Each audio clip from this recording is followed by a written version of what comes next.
Well, good day, YouTube, and welcome to another episode of the Albino Rhino Beer Review. Today you have the Rhino, and I'm drinking a beer that was left here by the one and only Maxwell Star from Maxwell Star's Beer Review when he was here for my beer festival. So this has been sitting in my fridge for, almost 2 months now. In all honesty, I haven't drank much in the last 4 weeks because I've been ill for 3 weeks of it, so it hasn't been a good review time. There was a lot of beer in the house after the festival, so for 4 weeks I had a lot of shit, and then I had a week of reviews, and then I had 3 weeks of nothing. So a lot of stuff sat, and this is one of them.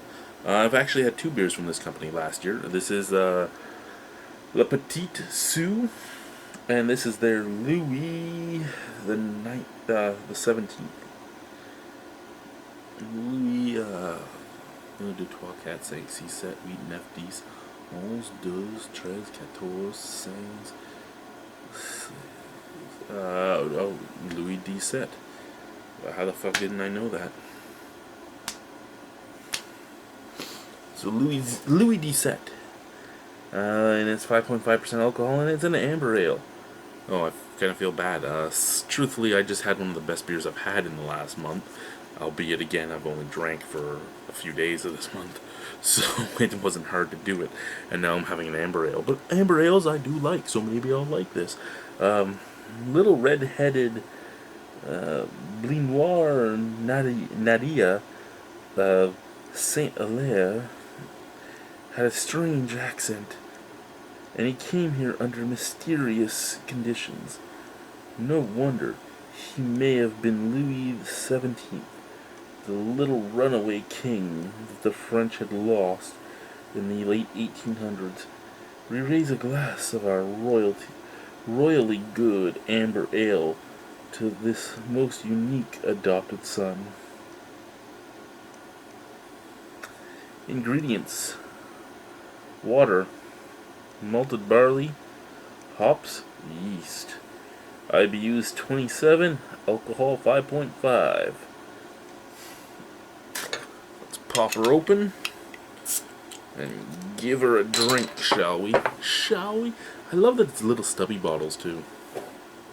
I mean, nobody has the stubbies anymore.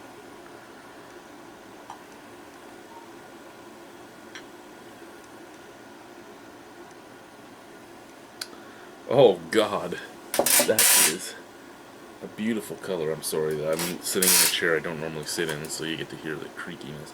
I should go get the WT-40 later. Yeah, that is like ruby red almost. Oh no, that is ruby red. Little tiny bit of head on top, ruby red color.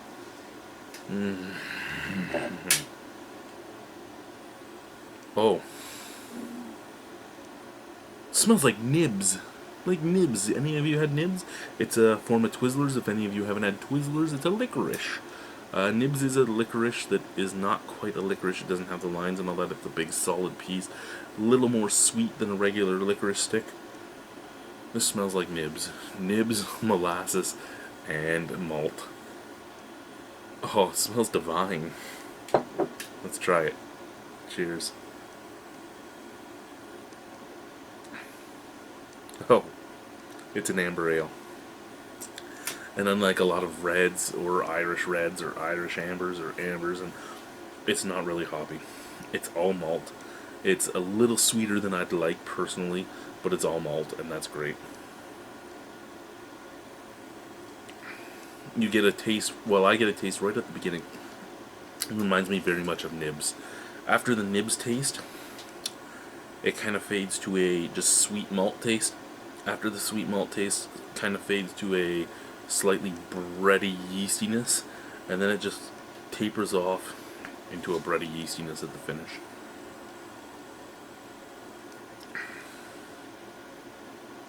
This is a beer that anybody could drink. My father-in-law could love this. My wife could love this. Anyone could love this because it's just a beer.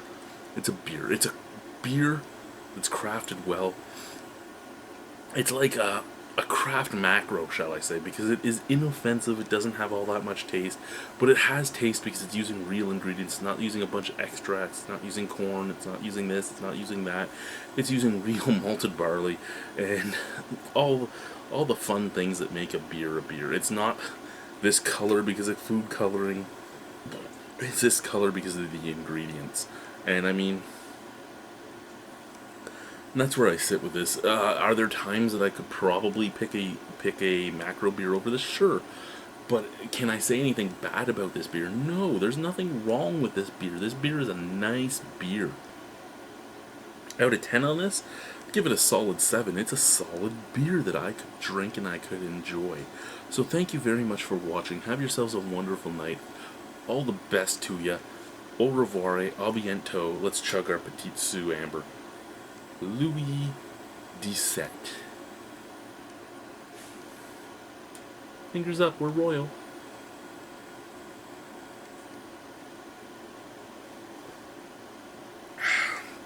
And that is that. Bye.